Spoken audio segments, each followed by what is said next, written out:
얘들아 안녕. 쌤이 갑자기 영상으로 수업하니까 좀 당황했을 것 같은데 쌤이 사정이 있어서 우리 몇 시간은 영상으로 수업을 해보도록 할 거예요. 그래서 영상이라고 수업 졸지 말고요. 알겠죠? 그래서 짧게 한 2에서 30분 안에 끝내도록 해볼 테니까 졸지 마시고 진도 나가는 거니까 집중해서 보도록 합니다.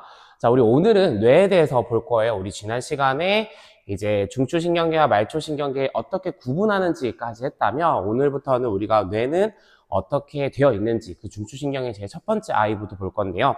자, 지금 보면 얘들아 이 그림 뇌 구조 있잖아요. 어느 부분이 어떤 곳인지 정도는 알고 계셔야 합니다. 즉 그림을 보고 여기가 대뇌다, 간뇌다, 뇌하수체다, 연수, 그리고 중간뇌, 소뇌, 척수라는 것은 사실 척수는 이제 뇌에 속하진 않죠. 근데 이제 뇌에 이어서 나오는 거기 때문에 이 그림에 있는 거고요. 여튼 여러분들이 이 구조를 보고 이 그림을 보고 어디에 어떤 구조인지는 알고 계셔야 하는데 조금 외우는 게 어려울 수도 있을 것 같아요. 그럼 외우는 게 어렵다 하는 친구들은 쌤이 지금 이렇게 잠시만요. 아직 낯설어서 내 마음대로 움직이지가 않네. 네. 네. 이렇게 좀 순으로 외우시면 좋을 것 같아요. 요렇게. 그래서 위에서부터 대뇌. 그 다음에, 잠깐만요. 글자가 잘 안 써지네. 네.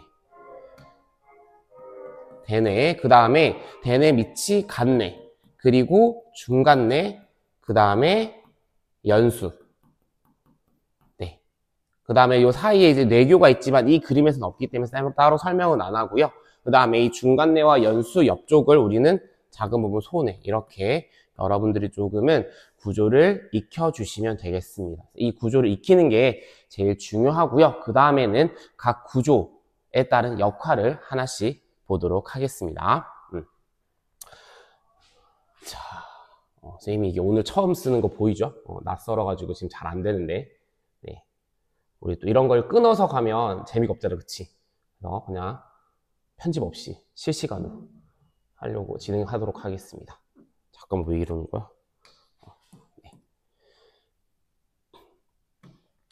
자, 보시면요. 먼저 대뇌부터 얘들아 보도록 할게요. 대뇌는 어떤 구조냐면 좌우 두 개의 반구로 이루어져 있습니다. 그래서 우리가 알고 있듯이 좌반구, 우반구로 구성이 되어 있고요. 이 대뇌의 단면을 잘라보면은 겉부분과 속부분이 뚜렷하게 구분이 되는데 자, 그래서 우리가 겉부분을 겉질, 그리고 속부분을 속질이라고 합니다. 이 겉부분과 속부분이 구분되는 이유는 겉질 쪽에는 신경세포체가 주로 모여 있어가지고요. 색깔이 회색 빛이 나요. 그래서 우리가 얘를 회색질이다라고 이름을 붙이고요. 반면 속질은 축삭돌기가 모여 있어서 이 부분을 우리는 뭐라고 한다? 여기가 색깔이 흰색으로 보이기 때문에 우리는 여기 부분을 백색질이다라고 이야기를 해요.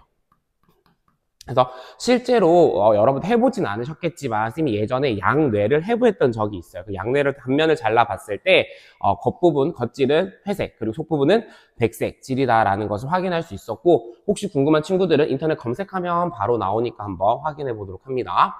자, 그리고 또 대뇌의 또 하나의 구조적 특징은 뭐냐면 주름이 많죠. 우리 뇌에는 주름이 있다라고 이야기를 하는데 이 주름이 많아서 표면적이 넓히는 구조다라고 좀 보시면 될 것 같아요. 자, 그러면 한 가지 의문이 있을 거야. 선생님, 폐포 그리고 융털도 표면적을 넓혔는데 얘네들은 기체 교환이나 또는 물질을 흡수해서 되게 효율적인 구조였단 말이죠. 자, 그런데 대뇌에서는 무언가 흡수라는 개념은 아닌데 이 표면적 넓은 구조가 어떤 장점이 있을까라는 거예요. 자, 어떤 장점이 있을지를 좀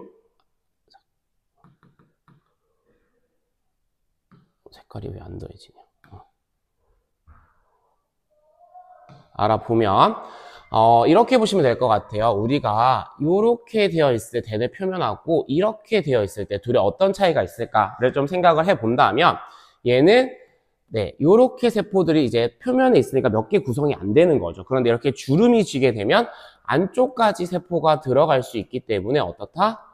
네, 조금 더 많은 신경세포가 자리하고 있을 수 있다라고 좀 보시면 될 것 같아요. 그래서 우리 뇌라는 공간, 특히 대뇌는 고등정신 활동을 하는 정말 중요한 기관이거든요. 그러다 보니 수많은 신경세포로 구성이 되어 있어요. 그러다 보니까 그 많은 신경세포가 이 제한적인 두개골이라는 공간 안에 들어가기 위해서는 이렇게 주름진 구조를 형성할 수밖에 없었다라고 보고 있습니다. 자, 그 다음에 이어서 자, 계속 보도록 할게요. 자, 그러면 이 대뇌의 기능은 어떤 기능을 하느냐? 이게 내 마음대로 안 움직이는 거는 두 개의 손가락도 아니고.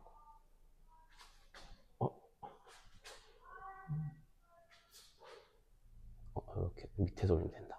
자, 보시면은요. 자, 기능은 조금 전에 이야기했던 것처럼 고등 정신 활동.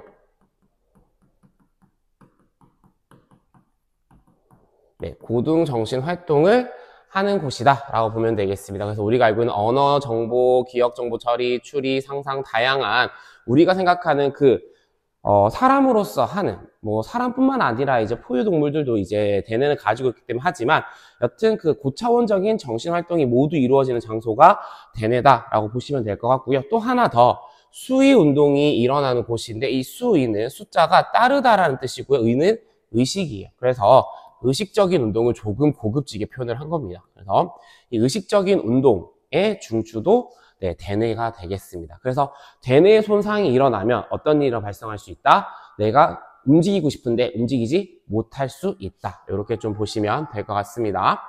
자, 이어서 이제 대뇌를 조금 구분해 볼 건데요. 이 대뇌 겉질 정말 중요한 아이인데 얘를 두 가지 방법으로 분류를 해볼 수가 있어요. 먼저 기능에 따라서 분류를 한번 해보도록 하겠습니다. 자, 기능에 따라서 한번 우리가 분류를 해보면 감각령 그리고 연합령. 네, 여기 조금 낮아서. 네, 운동령 이렇게 우리가 분류를 할 수 있는데요. 자, 여기서 5개념이 발생할 수 있습니다. 쌤, 감각령, 연합령, 운동령. 자, 여기 영자 빼고 우리가 뉴런으로 붙이면 우리 지난 시간에 배웠던 감각뉴런, 운동뉴런, 연합뉴런이거든요.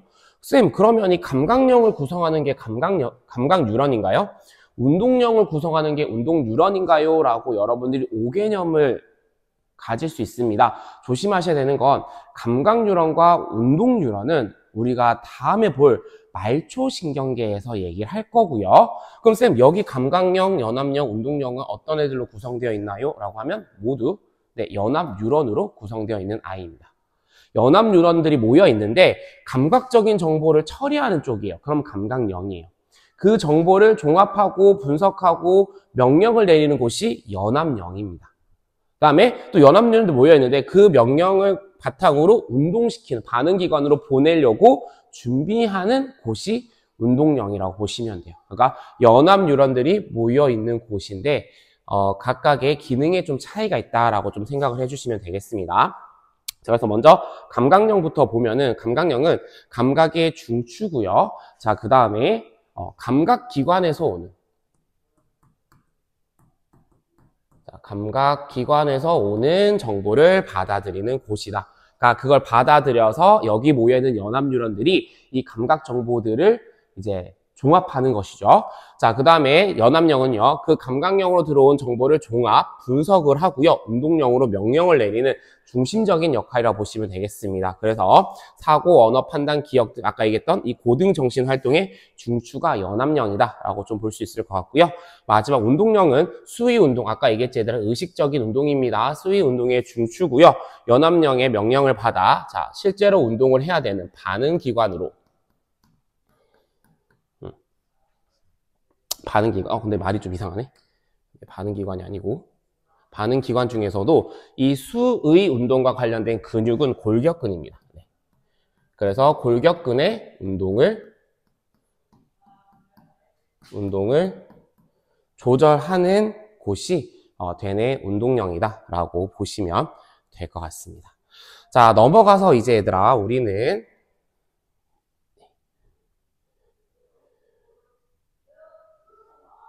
자, 넘어가서 보도록 하겠습니다.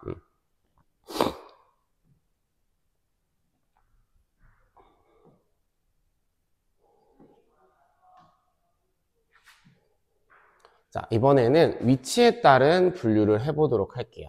네, 위치에 따른 분류를 해보도록 하겠습니다. 왜 안 내려오니? 왜 내가 원하는 대로 안 움직이니. 왜 이래? 됐어. 뭐가 이렇게.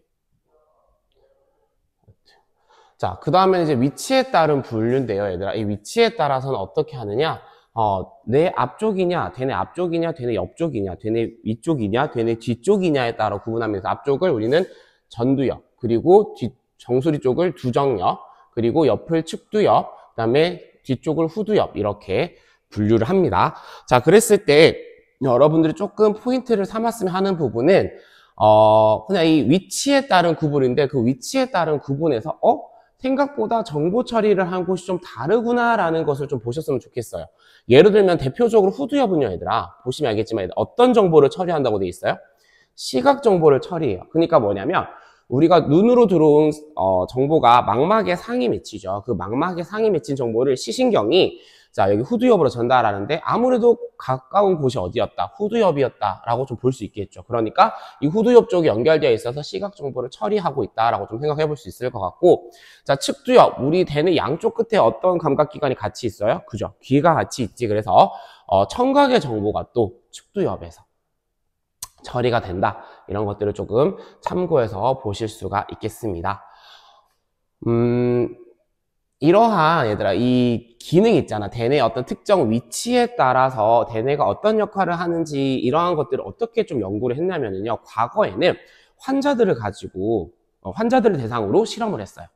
그러니까 여기서 일단 실험은 오해하시면 안 돼요. 직접 그 환자들의 어떤 뇌를 임의적으로 조작했다라는 뜻은 아니고요. 어떤 거냐면 이 뇌를 다친 사람을 본 거예요. 그래서 다치기 전과 다친 후에 이들이 어떻게 좀 변했는지를 가지고 이 부분은 이러한 기능을 하는구나 라고 어느 정도 이야기를 하게 됩니다.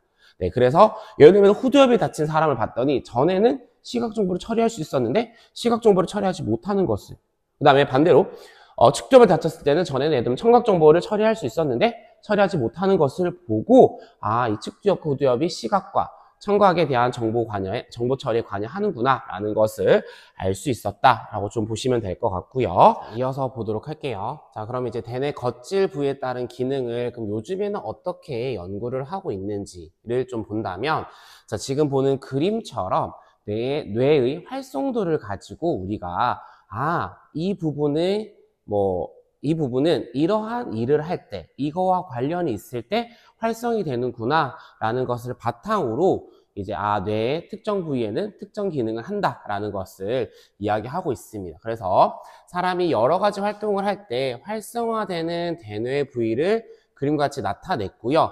여기 보는 것처럼 붉은색과 노란색이 이제 활발하게 활동하는 부위다라고 좀 보시면 될 것 같습니다. 그럼 쌤이 조금 전에 얘기했었지, 얘들아. 후두엽은 어떤 정보? 그죠, 시각 정보죠. 자, 우리가 무언가 볼 때 어느 쪽이 활성화된다? 후두엽 쪽이 활성화된다 라는 것을 이제는 시각적으로 눈으로 확인할 수 있는 거고요. 또 아까 얘기했던 거 청각 정보는 어디서? 측두엽이었죠. 들을 때 볼게요. 들을 때 볼 때 측두엽 부분에서 활성이 튀는 것을 볼 수가 있겠습니다. 자, 그 다음에 얘들아 말할 때와 생각할 때, 여기도 보면은요, 말할 때는 사실 보면 운동이잖아요. 그죠? 운동과 관련되어 있는 부분인 거죠. 우리가 수의적인 운동이잖아요. 의식적인 운동인데, 자, 여기 지금 활성화되는 여기 부분이 뭐냐면 운동 겉질 부분이에요. 이 부분이 운동 겉질 부분이거든요. 그래서 보시면 알겠지만 이 부분이 어떻게 돼요? 활성화되고 있다라는 것을 그림으로 사진으로 볼 수 있는 거고요. 그럼 생각할 때는 전두엽이 정말 많이 관장합니다. 그래서 여기 보시면 전두엽 아래쪽에서 나오고 있다. 활성을 띠고 있다라고 보시면 되겠습니다. 자, 그래서 정리를 한번 해보면, 자, 정보를 들을 때는, 듣는 정보는 어디에서? 자, 듣는 정보는 어디에서? 측두엽에서. 측두엽 부분이 활발하다라는 걸 알 수가 있고요. 보는 시각 정보는 어디서? 후두엽에서. 그 다음에 말할 때는 어디? 자, 말할 때는요, 전두엽 위쪽 부분, 여기가 운동 겉질 부분이거든요. 전두엽 위쪽에서. 그리고 생각할 때는 전두엽 아래쪽에서. 쪽 부위가 활성화된다라는 것을 우리가 정리를 해볼 수가 있겠습니다. 자, 이제 제일 중요한 대뇌를 했고요. 나머지는 안 중요한 게 아니면 똑같이 중요한데 이제 대뇌보다는 조금 기능들이 상대적으로 좀 우리가 덜 보는 아이다라고 생각하시면 될 것 같아요. 그래서 대뇌 말고 작은 뇌, 소뇌라고 하는 아이부터 한번 보겠습니다. 자, 소뇌는 어디에 있었냐면 아까 선생님이 그림 간단히 그리면 자, 이렇게 일직선으로 그렸을 때 제일 위가 뭐였지? 대뇌였죠. 그 다음에 간뇌, 그 다음에 중간뇌, 그 다음에 연수, 그리고 이 뒤쪽에 달려있던 게 누구다? 소뇌였어요. 그래서 이 소뇌는 어디에 위치하고 있냐면 대뇌 뒤쪽에 위치하고 있어요. 그리고 얘도 대뇌처럼 좌우 두 개의 반구로 이루어져 있습니다. 기능은요, 얘들아 어떤 느낌이냐면 대뇌를 좀 보조하는 기능이다 보시면 좋을 것 같은데요.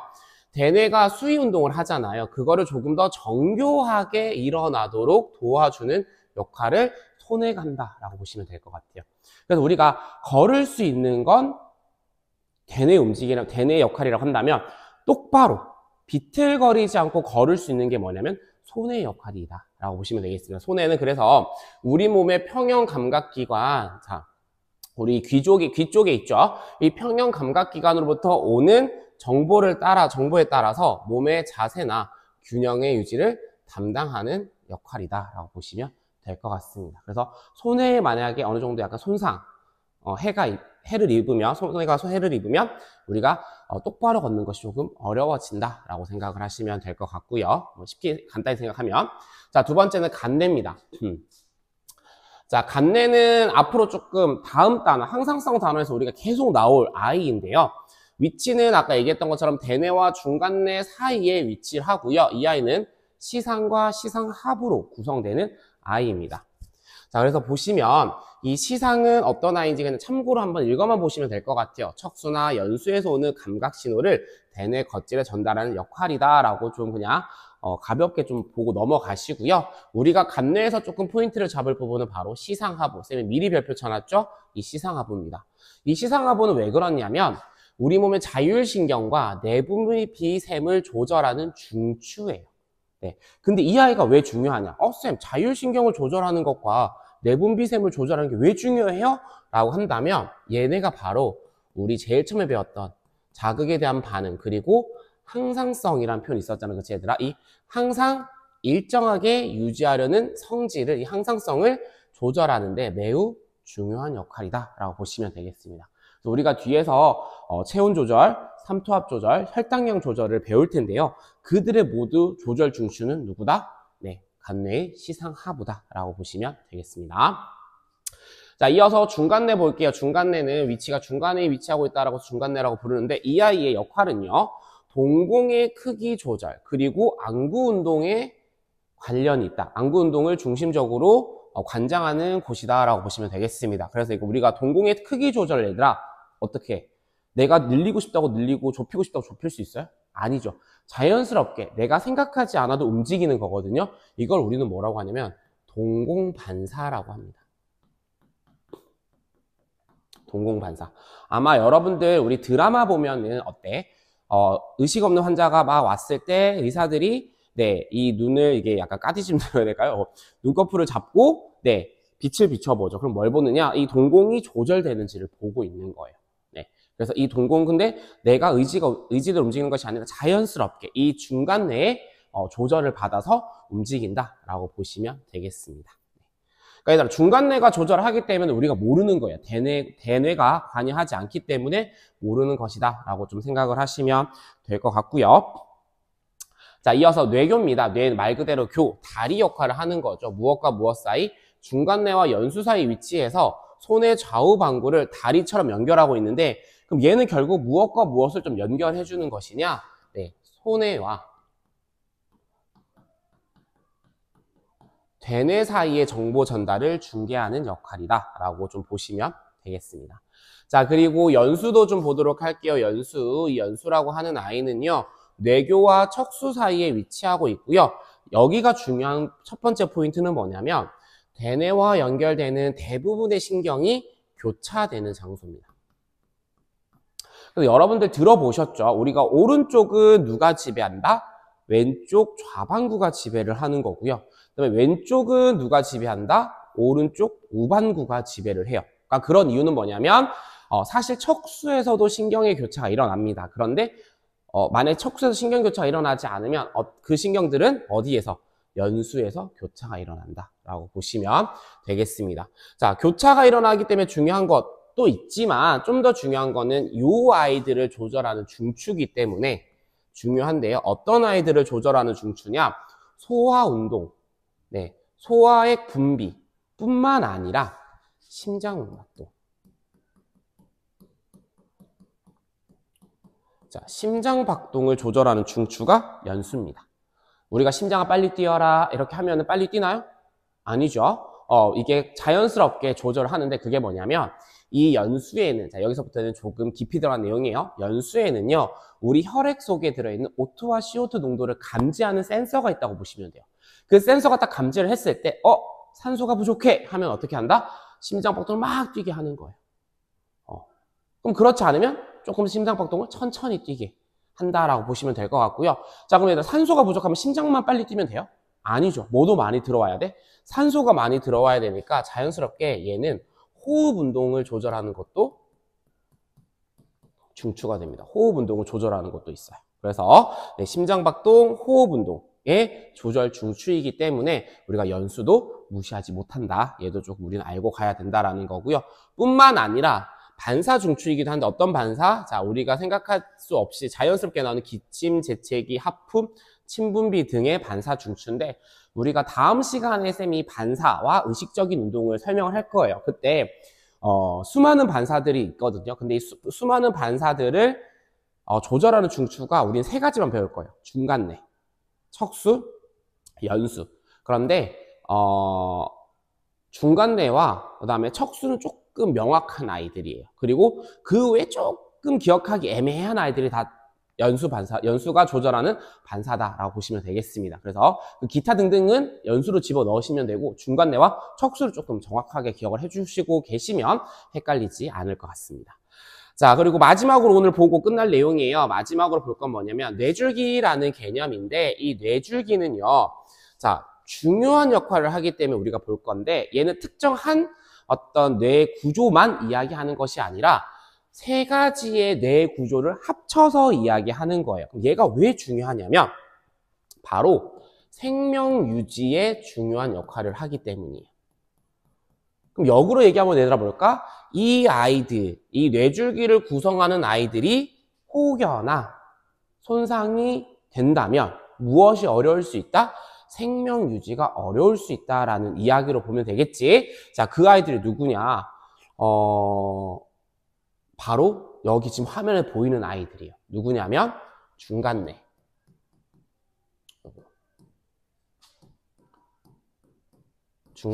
그리고 뇌교, 그리고 연수. 이렇게 세 그룹을, 여기 있는 우리 이 세 개를 묶어서 우리는 뭐라고 한다? 네, 뇌줄기라고 한다라고 보시면 되겠습니다. 그래서 이 뇌줄기가 사실은 뭐 절대적인 건 아니지만 뇌사 판정의 기준이라고 보시면 될 것 같아요. 그래서 우리 예전에는 쌤이 이거 가르칠 때 뇌사와 그다음에 식물인간을 구분을 했거든요. 그럼 뇌사와 식물인간의 차이가 뭐냐면 식물인간은 생명 유지에는 문제가 없어요. 다만 대뇌 손상으로 의식을 못 찾는 경우를 이야기를 하는 거고요. 의식이 없는 경우 뇌사는요.